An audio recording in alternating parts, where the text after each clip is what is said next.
On passe donc maintenant à la délibération suivante. Délibération donc de Madame Catherine Gentil qui concerne justement le conservatoire à rayonnement communal. Donc notre conservatoire où il n'y aura pas cours le mercredi.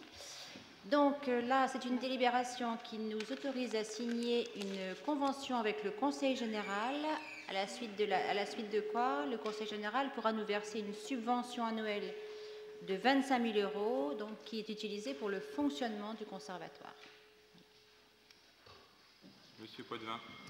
Oui, suite à la lecture qu'on a eue de la convention d'objectifs qui inclut la mixité sociale, il nous semble que l'objectif de mixité sociale n'est pas atteint au conservatoire rayonnement communal de Cherbourg. Ainsi, nous demandons un diagnostic, en tout cas, en l'état de la mixité sociale au sein du conservatoire.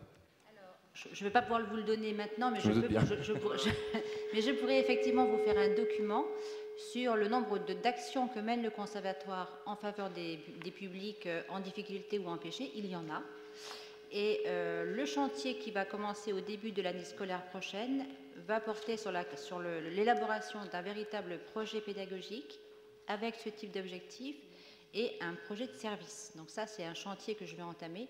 Et donc, bien sûr que dans les discussions qu'on va mener ensemble avec les enseignants, que je voudrais vraiment associer le plus largement possible au débat, ce qui n'est pas forcément toujours le cas, il est évident que cette mixité sociale, il faudra qu'elle soit prise en compte. Voilà. Mais je pourrais vous faire une liste de ce qui est déjà fait dans ce sens-là, qui n'est sans doute peut-être pas suffisant, mais qui existe néanmoins.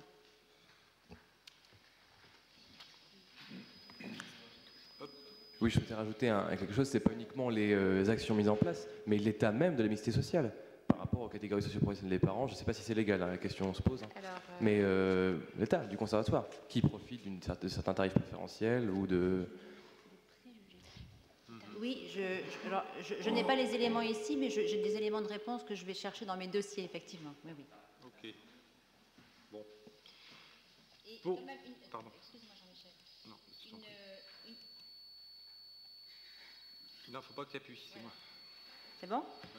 Donc, une précision quand même. Christophe Escudier, qui est un enseignant du conservatoire, qui est mis à disposition pour, je crois, 60% de son temps, hein, à peu près, touche quand même 1000 élèves dans les écoles du territoire, quand même. Donc, c'est une manière quand même de...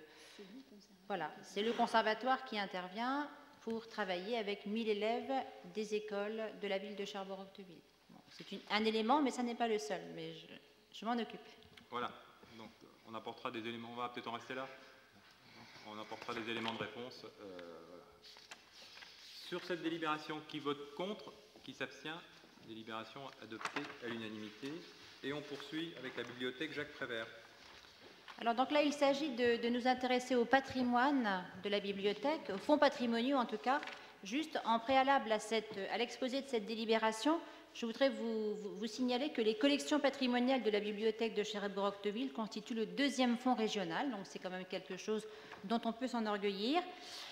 Le fonds ancien, donc dans ces fonds patrimoniaux, on distingue 3 types de fonds, que sont le fonds ancien, le fonds, ce qu'on appelle à la bibliothèque le fonds nostalgie, qui est constitué de 15 000 ouvrages d'un fonds historique sur la littérature de jeunesse, et puis ensuite, enfin, des fonds musicaux avec un certain nombre, principalement des partitions. Et donc, je pourrais aussi vous donner quelques chiffres. Dans ces fonds patrimoniaux, nous disposons de 90 000 livres et partitions, de 10 000 documents iconographiques, de 650 manuscrits, dont des manuscrits extrêmement rares, et de 4 500 monnaies et médailles. Et parmi ces fonds anciens, l'une des collections les plus remarquables est la collection de livres de botanique et de voyages, donc dans la série des grands voyages de découverte scientifique du XIXe siècle. Donc, là, par cette délibération, nous vous demandons d'accepter un certain nombre de projets de restauration et d'acquisition qui vont alimenter nos fonds patrimoniaux et qui vont donc nous permettre de les conserver. Donc, vous avez la liste ici des documents qui sont concernés par des travaux de restauration pour 2 752 €. Vous avez aussi une proposition d'acquisition d'un document patrimonial qui est la lettre de l'impératrice Marie-Louise à Madame de Montesquieu, gouvernante du roi de Rome, datée du 28 août 1813. Merci Michel. Pour une somme de 1 952 €. et on aura l'occasion de communiquer sur ce document qui est particulièrement intéressant.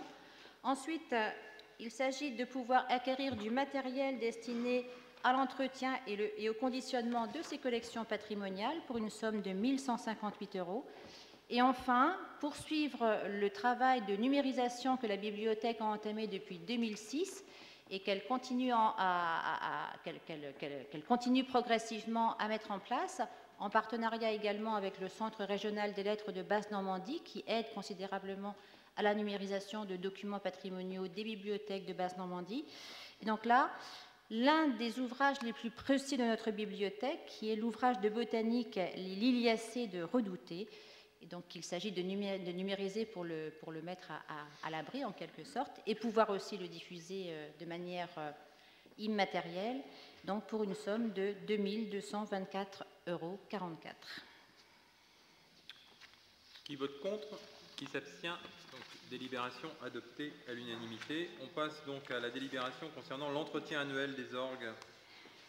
Donc nous sommes toujours dans le patrimoine, mais là le patrimoine musical, on va dire. Donc les orgues de l'église Notre-Dame du Vœu est classé comme monument historique depuis 1990. Il a été restauré, mais il faut naturellement chaque année l'entretenir. Et donc nous vous demandons de pouvoir passer un contrat avec un facteur d'orgue dont vous avez le nom ici et l'adresse. Et donc ce contrat s'élève à 413,03 € pour 2 visites annuelles. Qui vote contre? Qui s'abstient? Délibération adoptée à l'unanimité.